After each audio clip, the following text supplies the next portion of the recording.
दोस्तों, आप सबका मेरे चैनल प्रो भजलों में स्वागत है।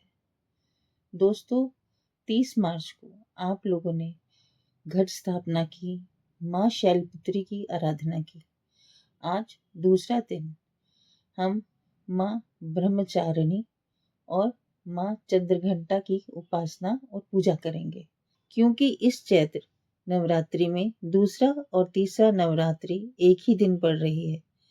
ऐसे में 31 मार्च को महाब्रह्मचारिणी के साथ माँ चंद्रघंटा की भी पूजा की जाएगी। ऐसा तिथि के क्षय के कारण हो रहा है।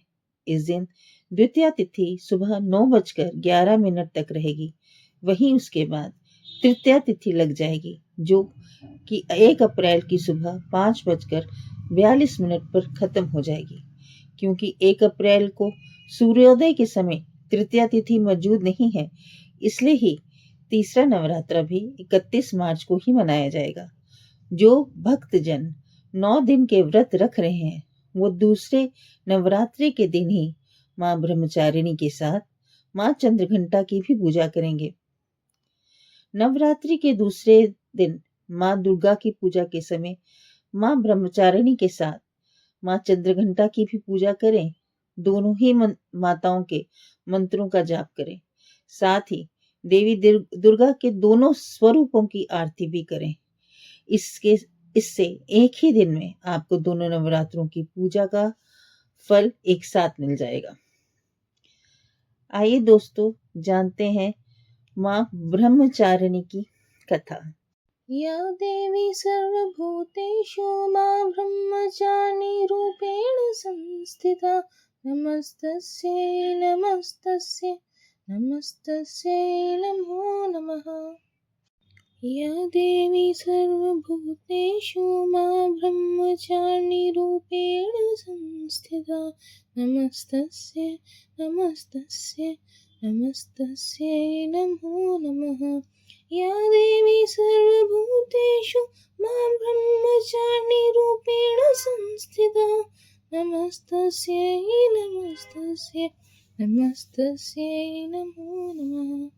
पौराणिक कथाओं के अनुसार माता ब्रह्मचारिणी हिमालय और देवी मैना की पुत्री हैं, जिन्होंने नारद मुनि के कहने पर भगवान शिव की कठोर तपस्या की थी और इसके प्रभाव से उन्होंने भोलेनाथ को पति के रूप में प्राप्त किया।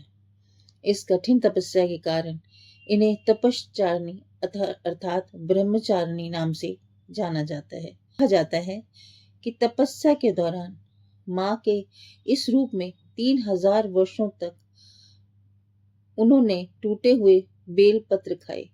वे हर दुख सहकर भगवान शंकर की आराधना करती रहीं, जिसके बाद उन्होंने बेल पत्र का भी त्याग कर दिया। फिर कई हजार वर्षों तक उन्होंने निर्जल व निराहार रहकर तपस्या की। जब उन्होंने पत्तों को खाना छोड़ा तो उनका नाम अपर्णा पड़ गया। घोर तपस्या के कारण माता का शरीर एकदम क्षीण हो गया, जिसे देखकर देवी देवता, ऋषि और मुनि सभी ने ब्रह्मचारिणी की तपस्या को अभूतपूर्व पुण्य कृत्य बताकर सराहना की। फिर कुछ समय के बाद भगवान शिव ने इन्हें दर्शन दिए और इन्हें पत्नी रूप में स्वीकार किया। माँ ब्रह्मचारिणी की पूजा से मनुष्य को सर्व सिद्धि की प्राप्ति होती है। आइए दोस्तों, अब माँ चंद्रघंटा की उपासना करें।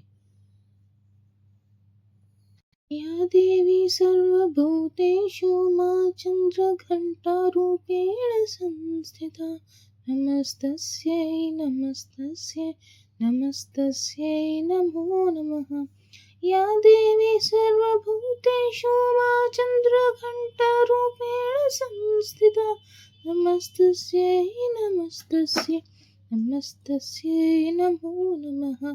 या देवी सर्वभूतेषु मां चंद्रघंटा रूपेण संस्थिता नमस्तस्यै नमस्तस्यै नमस्तस्यै नमो नमः। पौराणिक कथाओं के अनुसार दानवों के बढ़ते आतंक को खत्म करने के लिए माँ दुर्गा ने माँ चंद्रघंटा का रूप धारण किया। महिषासुर राक्षस ने देवराज इंद्र का सिंहासन हड़प लिया था और वो स्वर्गलोक में अपना राज करना चाहता था। उसकी इस इच्छा को जानकर देवी देवता चिंतित हो गए। इस समस्या में देवी देवताओं ने ब्रह्मा, विष्णु और महेश की मदद मांगी। उनकी इस बात को सुनकर त्रिदेव क्रोधित हुए। इस क्रोध के चलते तीनों की मुख से जो ऊर्जा उत्पन्न हुई, उससे एक देवी का जन्म हुआ। उन देवी को देवों के देव महादेव ने अपना त्रिशूल, भगवान विष्णु ने अपना चक्र प्रदान किया। इस तरह से सभी देवी देवताओं ने देवी को अपने अस्त्र सौंप दिए। वहीं स्वर्ग के राजा इंद्र ने मां को एक घंटा रूप दिया। इसके पश्चात मां चंद्रघंटा ने महिषासुर का वध करने के लिए उसका सामना किया। महिषासुर को मां के इस रूप को देखकर एहसास हुआ कि उसका काल नजदीक है। महिषासुर ने माता रानी पर हमला बोल दिया। फिर मां चंद्रघंटा ने महिषासुर का संहार कर दिया। इस प्रकार से मां चंद्रघंटा ने संसार की रक्षा की। जिस तरह मां ने संसार की हर तरह से महिषासुर को मारकर रक्षा की, उसी तरह मां आप सबकी भी रक्षा करें। आप सब पर भी अपने प्यार की वर्षा करें। जय मां दुर्गा।